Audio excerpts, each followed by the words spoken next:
Assalamualaikum warahmatullahi wabarakatuh. Salam sejahtera, salam perpaduan. Hari ini 3 hari bulan Februari 2026. Tadi pagi saya telah menerima satu call daripada kawan lama yang mengikuti siaran podcast Datuk Seri Rafizi Ramli, saudara. Dia mengatakan bahawasanya Datuk Seri menyentuh mengenai hal FRA, iaitu Fiscal Responsibility Act. Dia kurang faham apa sebenarnya maksud oleh podcast tersebut. Tapi walau bagaimanapun, saya diminta oleh beliau supaya memberi sedikit pencerahan dan apa kena-mengenanya dengan MA 63 kalau betul FRA itu diguna pakai di Malaysia. Tuan-tuan puan, sering berlaku seperti ini kekeliruan di khalayak awam. Fiscal Responsibility Act dipahami sebagai physical. Sebenarnya FRA adalah Fiscal Responsibility Act, undang-undang yang mengawal keuangan negara, bukan projek fizikal. Fizikal, jalan raya, bangunan, aset nyata dan sebagainya.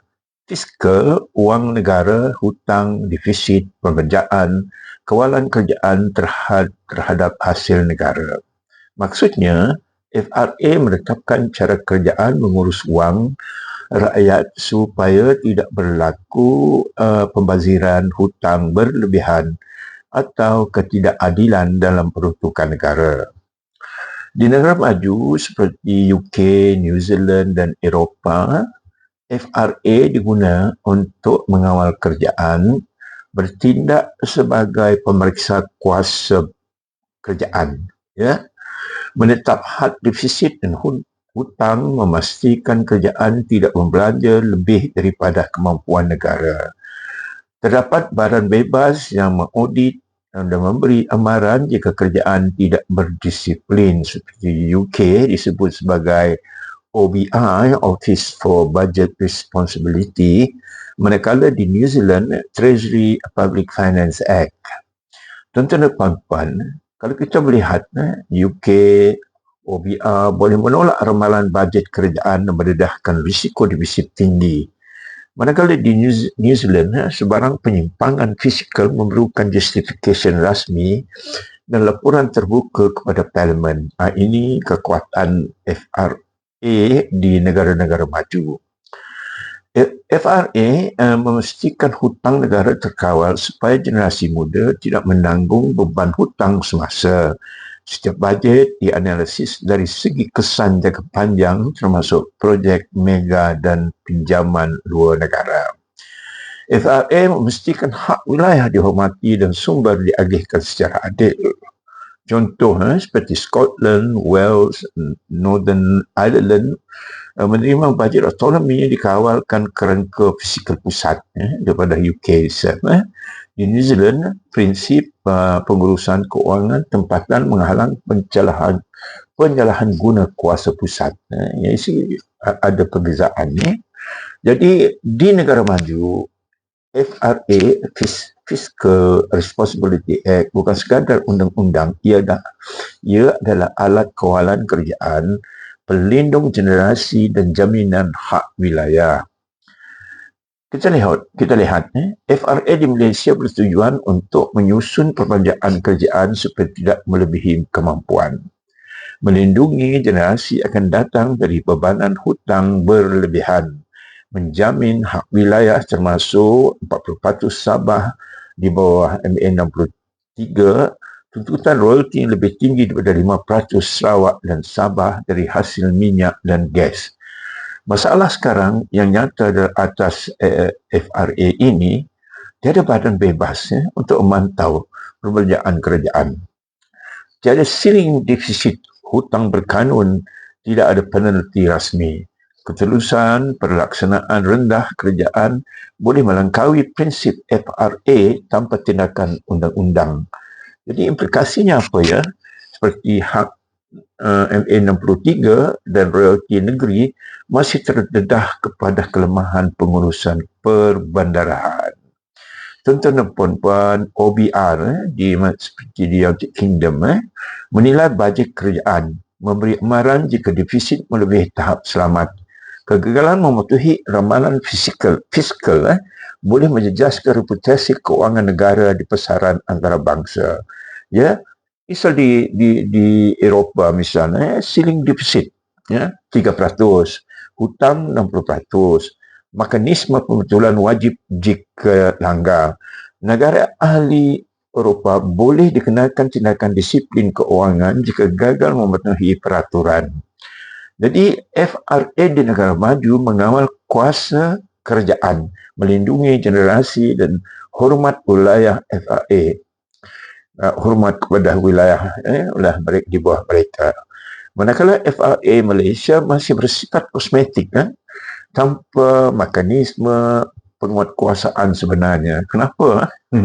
Mudah aja jawapannya. PMX, Prime Minister, Menteri Kewangan adalah orang yang sama.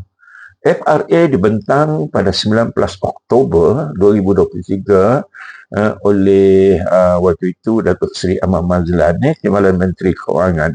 11 Oktober diundi melalui voice vote. Bermaknanya kelemahan voice vote ini tiada angka rasmi sokongan atau bantahan.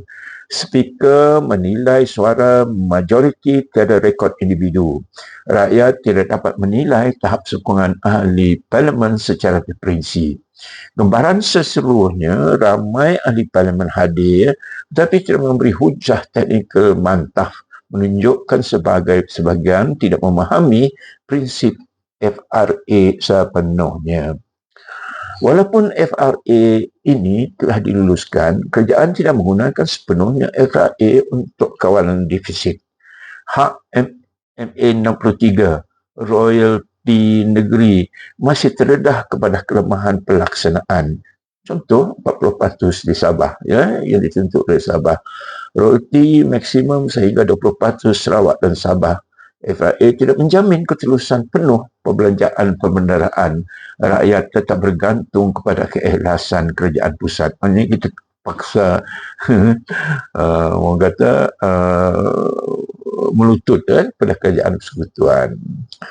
Jadi tuan-tuan dan puan-puan, rakyat Malaysia keseluruhan, termasuk kawan-kawan saya yang telah memberi saya soalan tadi, sekiranya saya salah, mohon kalau Datuk Seri Rafizi Ramli boleh membetulkan sekiranya pencerahan ini keluar daripada kerangka.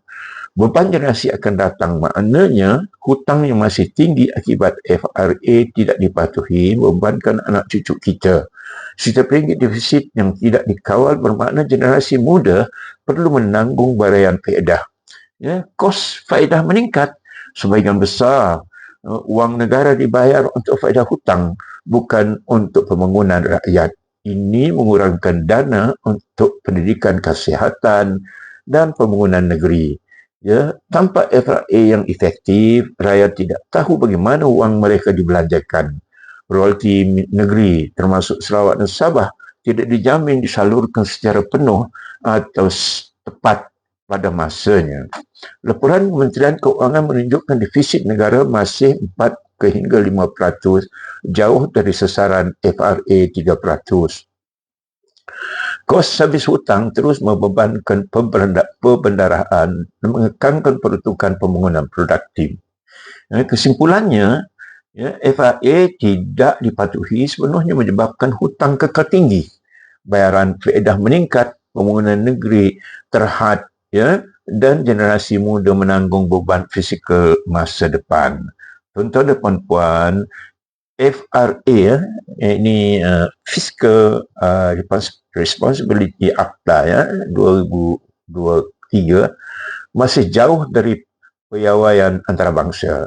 Voice vote menentukan peluang rakyat menilai menutupkan peluang rakyat menilai sokongan bantahan sebenarnya ahli parlimen. Ramai ahli parlimen, minta maaf, tidak memberi hujah teknikal mantap kerana kompleksiti FRA ini. Sebab saya setiap kali parlimen, saya akan mengikuti sidang parlimen, baik dalam mereka membentangkan, berhujah, membentangkan RUU baru. Selepas kelulusan, kerajaan belum memaksimalkan FRA untuk tabik urus fizikal negara. Tanpa disiplin fizikal sebenarnya, pengurusan kewangan negara tetap lemah.